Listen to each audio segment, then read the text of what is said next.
Welcome to the Curious Kids Experiment. In this episode, we'll be exploring the egg the bottle experiment. For this experiment, we will be using a hard-boiled egg with the shell removed, a clear bottle with a slightly open and smaller than the egg, a phosphor or a lighter, a piece of paper, and a fire extinguisher in case of fire.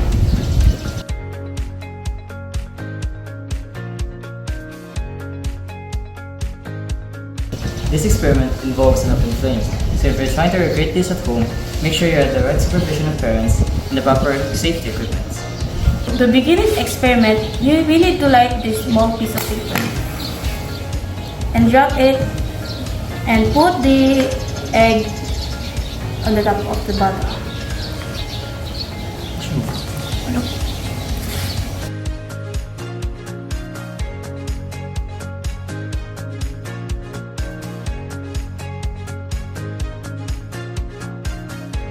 In this experiment, we observed that placing the egg on top of the bottle and putting the lit paper inside has drawn the egg inside.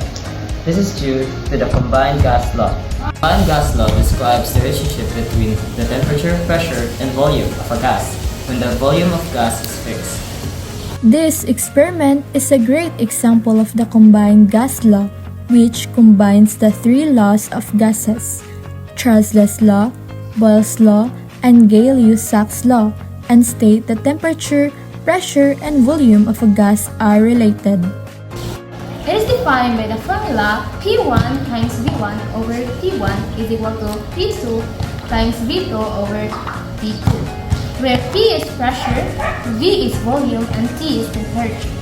Normally, when you place an egg on top of the bottle, it won't fit through the bottle's opening because the egg's diameter is larger than the opening of the bottle. Since the pressure inside and outside of the bottle are the same, the only force that pushes the egg into the bottle is gravity, but gravity is not strong enough. Our bottle is full of air molecules. When we drop the flaming piece of paper into the bottle and seal the opening with the egg, the flaming paper heats up the air molecules inside the bottle. When a gas like air is heated, the molecules move faster and try to spread further apart. But because the air is trapped inside the bottle, the volume of space that it can take up is limited. Once the air has filled the volume of the bottle and cannot spread any further apart, the air molecules start to press against the walls of the bottle. And since the walls won't move, the air pressure inside the bottle increases rapidly as the pressure and temperature of the air inside the bottle increases. Some of the oxygen molecules are used in combustion, creating the products carbon monoxide, carbon dioxide, and water vapor. Once the pressure inside the bottle is strong enough, it will cause the egg to jump up and down and allow the air to rush out into the environment.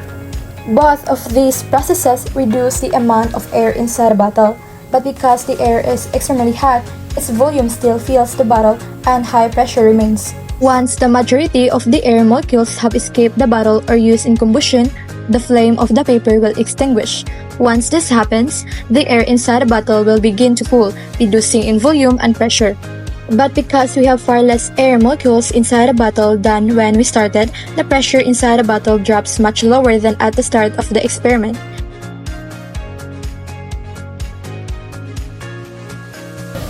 Initially, the air pressure inside and outside the bottle are equal, and the egg is unable to enter because of the pressure of the egg itself and the gravity. As the lit paper is trapped inside the bottle, the flame warms up the air inside, causing the air molecules to move faster and expand. Some of the molecules escape past through the egg.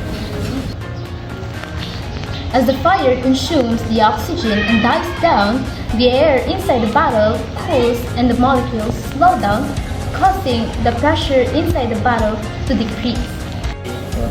This lowers the pressure inside the bottle as the egg continues to seal the top of the bottle. This enables the air outside to go inside to equalize the air inside the bottle. The greater the pressure outside pushes the egg inside the bottle, and that is how the experiment works. Thank you for watching this Curious Kids Experiment. We hope to see you on the next experiment.